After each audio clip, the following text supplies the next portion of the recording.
Terima kasih Anda masih bersama kami. Bagi Anda yang baru saja bergabung, kami hadirkan kembali 3 berita utama pagi ini.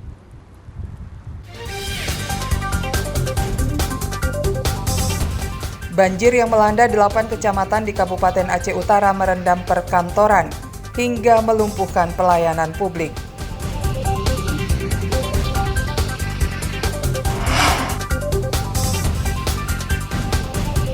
Pedagang di Kecamatan Matangkuli terpaksa berjualan di tengah genangan banjir untuk memperoleh penghasilan.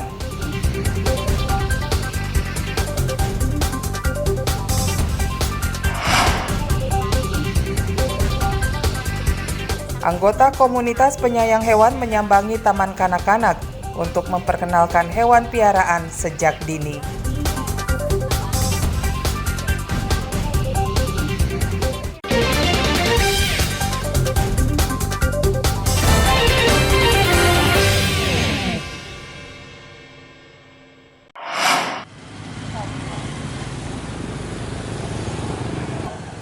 Harga beras di pasar tradisional di Kota Langsa terus melambung. Kenaikan harga beras antara Rp800 hingga Rp1.000 per kilogram dan sudah terjadi sejak sebulan lalu. Harga beras jenis premium sebelumnya antara Rp184.000 hingga Rp186.000 per karung isi 15 kg dan kini mencapai Rp200.000 per karung. Beras medium yang sebelumnya dijual Rp175.000 per karung kini naik menjadi Rp187.000 per karung isi 15 kg. Kenaikan harga beras menurunkan daya beli warga. Jika sebelumnya warga sanggup membeli per karung ukuran 15 kg, tapi saat ini harus mengurangi jumlah pembelian. Berdampak, Bang. Karena kan biasanya nggak segini harga beras. Agak lebih ringan lah kalau harga beras, harga normal. Ya kalau bisa turunin lagi lah, disubsidi lagi berasnya. Kenaikan harga beras juga berdampak pada omzet pedagang. Transaksi beras lambat lantaran warga tidak mampu membeli beras dalam jumlah banyak. Minimnya pasokan beras lokal merupakan salah satu penyebab harga beras naik. Pedagang terpaksa mendatangkan beras dari luar Aceh. Akibatnya ongkos angkut bertambah sehingga harga beras jadi mahal.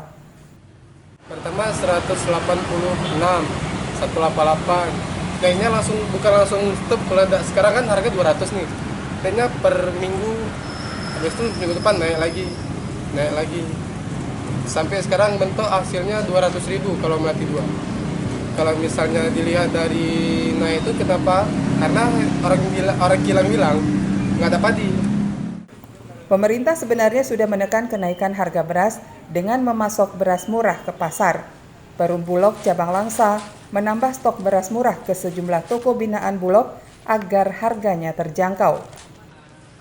Karena disebabkan sekarang ini harga sudah meningkat, jadi kami semakin mengintensifkan kembali dengan cara menambah jumlah toko-toko binaan Bulog, yaitu RPK, rumah pangan kita. Dengan adanya penambahan toko-toko ini semakin menambah jumlah volume beras Bulog yang ada di pasar. Sehingga dengan adanya beras Bulog yang saat ini kualitasnya bagus, harganya pun terjangkau, bisa menekan kenaikan harga. Sejauh ini Perum Bulog masih memantau kenaikan harga beras di pasaran. Jika kenaikan harga beras signifikan, maka distribusi beras Bulog akan ditambah. Maimunzir melaporkan dari Kota Langsa.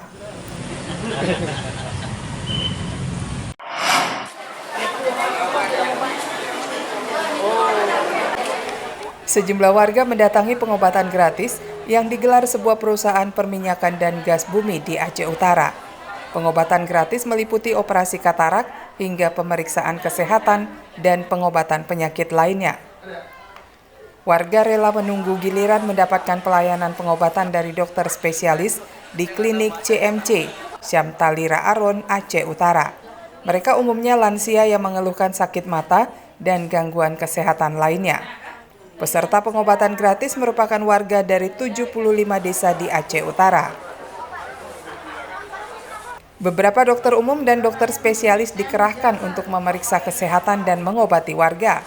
Paling tidak 111 pasien katarak ditangani pada pengobatan massal kali ini. Rencananya kegiatan ini akan digelar setiap tahun guna membantu pemerintah menekan kasus kebutaan pada lansia. Insya Allah kegiatan baksos katarak, operasi katarak, kemudian pengobatan massal itu insya Allah akan kita rutinkan. Ini adalah yang pertama dan insya Allah tiap tahun akan kita lakukan. Dan secara bertahap karena secara penganggaran kita kan harus mengajukan anggarannya ke BPMA. Insya Allah nanti tahun depan kita ajukan lagi anggarannya dan mudah-mudahan insya Allah disetujui oleh BPMA dan tempat itu nanti kita akan aktifkan sebagai klinik ataupun ya kegiatan bakti sosial untuk pengobatan massal. Warga menyambut baik kegiatan pengobatan gratis ini karena dapat membantu mereka memperoleh pelayanan kesehatan. Tapi kalau dari saya kampung sana sampai 30 kilo. Kadang kalau pagi jam 6 sudah subuh berangkat sana. Kadang antri kuponnya nggak dapat lagi sampai 100 enggak. Klinik ini dilanjutkan. Dilanjutkan oleh pemerintah daerah sini ataupun dari perusahaan. Untuk masyarakat di sini baru buka pertama, pelayanannya bagus. Di tengah kesulitan warga untuk memenuhi kebutuhan rumah tangga, pemeriksaan kesehatan dan pengobatan gratis sangat membantu mereka untuk berhemat. Tim Liputan Aceh melaporkan dari Kabupaten Aceh Utara.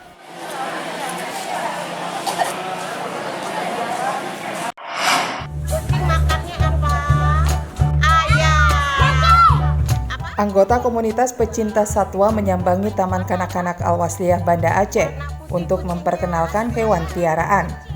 Kunjungan anggota komunitas Lingkar Satwa Kutaraja atau LASAK ini untuk menyosialisasikan hewan yang dapat dipiara pada anak-anak sejak dini. Murid-murid TK ini sangat antusias mengamati beragam hewan piaraan yang dibawa anggota komunitas. Mereka tertarik menyentuh hewan piaraan, di antaranya kucing, kadal, dan iguana. Kegiatan yang dirangkai dengan peringatan Hari Pendidikan Daerah dan Hari Rabies Dunia 2023 ini memberi pemahaman kepada anak-anak tentang karakter hewan dan perilakunya. Jadi hari ini kami kebetulan Hari Pendidikan Daerah, kami ini memperkenalkan semuanya yang ada satwa-satwa atau binatang-binatang yang ada di lingkungan kita. Semoga anak-anak ini dia mengenal yang mana yang sebenarnya ular, seperti binatang ular, kucing. Jadi dia tidak dengar cerita dengan gambar aja, tetapi ini langsung diperlihatkan, diperkenalkan. Kegiatan menyambut Hari Rabies Dunia 2023 ini untuk mengedukasi anak-anak sedini mungkin. Sosialisasi ini sebagai upaya mencegah penularan rabies pada anak-anak, mengingat sebagian besar kasus rabies terjadi pada anak-anak. Kita laksanakan dalam rangka peringatan World Rabies Day. Sebagaimana kita tahu bulan September ini kan tanggal 28 kita peringati sebagai Hari Rabies Sedunia. Harapan dari kegiatan ini sebetulnya karena ini adalah sosialisasi tentang rabies, kita turun ke anak-anak dan kita tahu bahwa anak-anak sebagian besar yang menjadi korban dari gigitan hewan penular rabies. Dan kasus yang terjadi di Indonesia juga lebih banyak pada anak-anak kalau untuk rabies. Edukasi dini akan membantu anak-anak mengenali hewan yang aman dan berbahaya. Ketika mereka berhadapan langsung dengan hewan-hewan tersebut, anak-anak akan tahu harus bertindak. Pengenalan hewan di sekitar mereka untuk menambah wawasan tentang jenis dan karakter hewan. Kita ini sekarang ada penyuluhan atau sosialisasi kepada anak-anak di TK Al-Wasliyah di Lampingin, Kota Banda Aceh. Jadi tujuan yang di sini kita edukasi adalah pengenalan satwa atau hewan-hewan kepada anak sejak usia dini. Artinya juga kita mengajarkan bahwa anak-anak itu jangan sampai menyakiti hewan dan sebagainya. Pada kegiatan ini, relawan gabungan membawa hewan peliharaan yang aman untuk disentuh dan dipegang, seperti kucing, ular ball python, sugar glider, iguana blue, dan beberapa reptil lainnya. Tim Liputan Aceh melaporkan dari Kota Banda Aceh.